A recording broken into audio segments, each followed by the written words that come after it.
Let's get into the economic collapse, political and geopolitical news.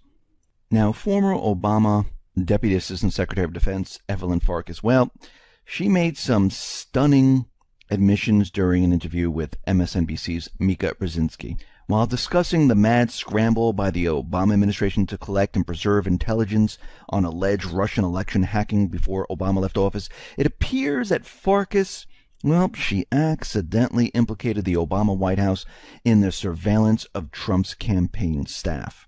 Now, she went on to say that if they found out how we knew what we knew about the Trump staff dealing with Russians, they would try to compromise those sources and methods, meaning we would no longer have access to that intelligence. Farkas effectively corroborated a New York Times article from early March, which cited former American officials as their anonymous source regarding efforts to leak this surveillance on the Trump team to Democrats across Washington, D.C. She said, "I became very worried because not enough was coming out into the open, and I knew that there was more. We have very good intelligence on Russia, so then I had to talk to some of the former colleagues, and I knew they were trying to get this information out to the Hill, which is Congress, and that's why we had the leaking. So they surveilled Trump's campaign, then they leaked the information out there, and they unmasked certain individuals. So in other words, the Obama administration was concerned about spoliation of evidence gathered through various sources and methods of surveillance. So a plan was hatched to leak this information to Congress." I mean, right there and then, she just admitted to it. Now, Judge Napolitano, he was kicked off Fox News because he mentioned that he had sources that Obama got the information from GCHQ, and of course, Fox looked at this and GCHQ said absolutely not. And of course, they let the head of GCHQ go, where he left because of family reasons. And right now he's back on, and he is refusing to change his story. He stood by his claim about spying on Trump, that Obama went to GCHQ, and they provided him the information, and he's not budging from that. So his sources are still telling him, and he still believes that, yes, this is how it happened. And he must have some good sources if he's not budging on it. We see that Sessions is out there, and he's pushing the idea that cities will not be getting funding if they are taking in illegal immigrants. And Sessions is saying that we're going to be holding back these funds. And we can see already that states are already fighting back. New York, well, they are fighting back. New York City Council Speaker Melissa Mark Veravirto, she's saying that we're going to become this administration's worst nightmare. California Senate Leader Kevin DeLeon called Sessions' message nothing short of blackmail. Chicago Mayor Rahm Emanuel doubled down on his own promise that Chicago will continue to welcome immigrants. Now, basically, there's $27 billion in federal funding that's at play right now, and this will affect some of these cities. Miami already reversed their sanctuary city policy. Other states are also reversing it, but there are still some states that are holding out, saying that we're going to accept illegals. And we'll have to see how this whole thing plays out. Now, Congress right now is poised to basically obliterate broadband privacy. Now, privacy advocates are out there, and they are urging Americans to call their elected officials, warning that there are only 24 hours left to save online privacy rules before the U.S. House of Representatives votes on a measure that would allow major telecom companies to collect user data and auction it off to the highest bidder. Well, first of all, they're already collecting the data. The only thing they can't do right now is sell it. And we can see right now that SJ Resolution 34, a Congressional Review Act resolution to repeal the Federal Communications Commission's privacy provisions implemented under Obama, which requires that the providers such as Comcast, AT&T, Verizon get users' permission before collecting or selling sensitive data. 50 Republican senators voted to advance the resolution this week. And this is ridiculous because this is your private information. They have no right to it. And we can see right now that once they do this, well, guess what? They know a lot about you. They already know a lot about you. They're going to know even more through legal channels. The other way is through illegal channels. Mohammed Saad Khan at the Next Web explained how a rollback of privacy rules could usher in a new wave of cyber attacks. Considering what is at stake here and how much data the ISPs already have on us, it will not come as a surprise if in the long run the number of cyber attacks increase by leaps and bounds. Monitoring activities and data theft will rise significantly, he said, as if they were already not a menace.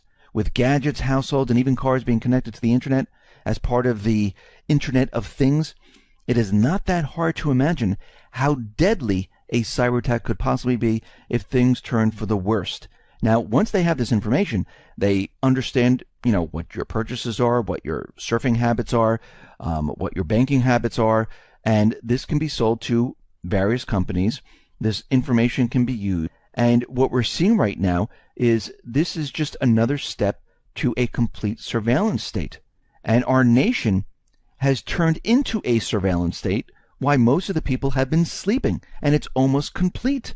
I mean, right now, biometrics are becoming so advanced, they're able to measure the spacing between your eyes, the shapes of your ears, and other things about and peculiarities about your face.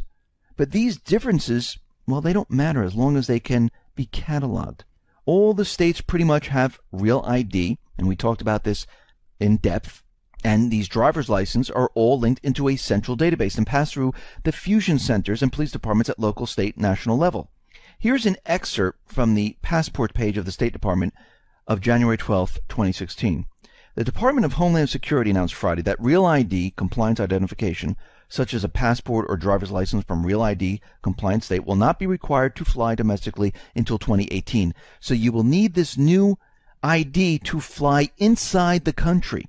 And we can see right now, they will basically have all information about you. I mean, with your GPS, they'll know exactly where you are, which they know now. When you go in to purchase anything at the store, well, guess what? The database will understand that you're making a purchase because all your private information will be sold and will be collected. The camera records that are taking your picture in this area will be sent up to the database. The images then will be tied in to the real-time purchase of the receipt. Your vehicle will be known and where it is, because right now all the new vehicles have this GPS device on there. And insurance companies are using these devices to see if you go through red lights, if you're driving too fast, and they'll be adjusting your insurance. And we can see right now the surveillance state right now is upon us. Everything that we've been talking about for all these past couple of years, here it is. And by 2018, it's complete. And the deep state, well, they have full control. They know your every move. They know what you're doing. Privacy is out the window. And that's one of the things that the Founding Fathers were sticklers about, having privacy. So the government doesn't know what you're doing. It's none of their business. But today we can see that they know everything that we're doing, legally and illegally. Now, a couple of days ago, there were protests inside of Russia. And we know that the United States was saying that you need to release these individuals that were arrested for the protests. We know that George Soros and others were involved in doing this, trying to create some type of movement inside of Russia. And what's very interesting about this is that it had no chances of working, because what we see from Gallup is that the popularity of President Putin remains stable at more than 80%. So trying to create these protests to say that, Putin is not our leader, most of the country is behind him. Now, the United States government central bankers, they tried to do this out in Syria with Assad, and he had about 80% of the people where they're saying, no, we want Assad, and it didn't work there either. And again, if you have the people who are for their leader, the protests will not work. And we can see that it is not working. Now, American Ambassador to the United Nations, Nikki Haley, she announced Monday that her country and a list of nearly 40 others would not participate in a meeting to pass an international nuclear weapons ban, calling the proposal naive and warning that bad actors like North Korea would never take advantage of it. Now, first of all, North Korea tried to speak to the Obama administration. North Korea tried to speak to the Trump administration, actually to you, Nikki Haley, and they said they want nothing to do with North Korea. Now, shouldn't we start talking to these nations if they're extending a hand and saying we would like to talk about peace, instead of saying no, you will do it our way or that is it? Yes, if you take that approach, guess what? Other nations will not join in and we will not reduce nuclear weapons. So we need to take the approach where we're looking for democracy, we're looking for peace, we're looking to have talks. And if a country wants to have a talk, I think we should start there. And of course, if it doesn't work out, then we move, instead of giving these countries an ultimatum. Because the reason we're giving them an ultimatum is because there's an agenda behind all of this. That is the major problem. Remember, the central bank, those in the deep state, they have a different agenda. Now, out in North Korea, the corporate media and governments in South Korea are all out there saying that North Korea, they're getting ready to test another nuclear weapon. They have satellite imagery. Of course, it's kind of blurred. It's not very detailed, and it's not sharp and crisp. And we know that they have the HD cameras, and we've seen that they can zoom in right up to a license plate. But here, they don't have that. And of course, they label it in Photoshop, telling you what everything is.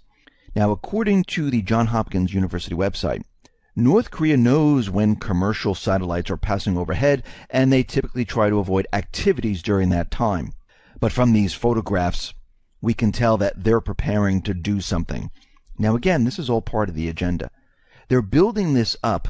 They're trying to convince the world that North Korea is a threat to the rest of the world. And again, we're only going by what the corporate media says. We're only going by what the neocons say. We're only going by what these individuals say. Actually, the last time they exploded a nuclear weapon underground, Japan went out and they tried to look for radiation indicators, and there were none. But of course, there was an earthquake, so they blamed it on a nuclear weapon. Maybe it was just an earthquake. And ever since then, every missile that they fire off, even a satellite that they launched, they said, well, that satellite could be used to carry a nuclear weapon. If you notice, they continually keep the propaganda going, because eventually what they want to do is they want to go into North Korea. They want North Korea. They want to start a war. And they know if they go into North Korea, this will happen. And they're trying to provoke North Korea. This is how they work. They do it very slowly, very methodically. They make it look like the United States, and I'm not talking about the people of the United States, I'm talking about the neocons, the deep state, that they're not responsible for what is happening. They're totally responsible because they give countries ultimatums. Do it our way, or that's it, we're not talking. They did it in Ukraine to the southeastern people. Here's our peace terms. Surrender. They did it in Syria. Here's our terms to Assad. Surrender. That's it. That's what they usually do. Now we see that Russia and Iran, they're planning to expand economic cooperation, and this is through their oil and gas industry. And Russia sees a great potential for enhanced oil and gas industry cooperation. And companies in Russia have reached a number of important agreements concerning the development of major hydrocarbon deposits in Iran. And we can see already that Russia and Iran, they're getting closer and closer together. They're working together. And we can see that the United States is completely left out of what is going on in Iran. Now, the P5+1 deal, that was to make sure that Iran never got a nuclear weapon. Now, they were never creating a nuclear weapon. Yes, they do have nuclear power plants, but they wanted to make sure that they never got a nuclear weapon. Because if you notice, the United States government central bankers, they like to go into those countries that are not a nuclear power. And if you look around the Middle East, most of these countries are not a nuclear power, that they went in there, they had regime change, and they took it over. And we can see right now the P5+1 deal, that was a complete way of making sure that they would never become a nuclear power. Now, going back in time in Ukraine, when the coup d'etat was taking place, and Victoria Nuland put Yatsenyuk in power, I don't know if you remember him, we talked about him quite a bit, working for the central banks. Well, today, it looks like there is an arrest warrant out for him. And he faces a Russian arrest warrant in addition to the international arrest warrant that has been active against him since February 21st. And this is according to reports on filings from a town in southern Russia. And the warrant was issued due to Yatsenyuk's alleged participation in an armed group fighting against Russian troops in Chechnya in the 90s. So they're looking for him right now.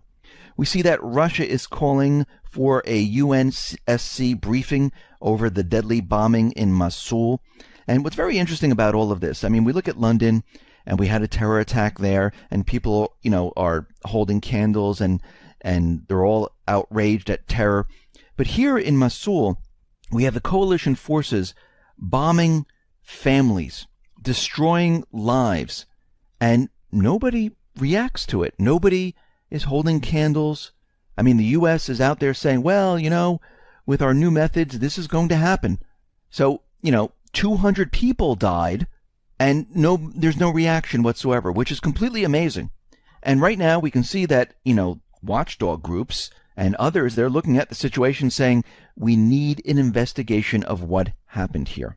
Now, out in Syria, we understand that Israel, a couple days ago, flew into Syria, bombed areas in Palmyra, helping out the Islamic State and other terrorist groups. And Syria has issued a very serious warning to Israel.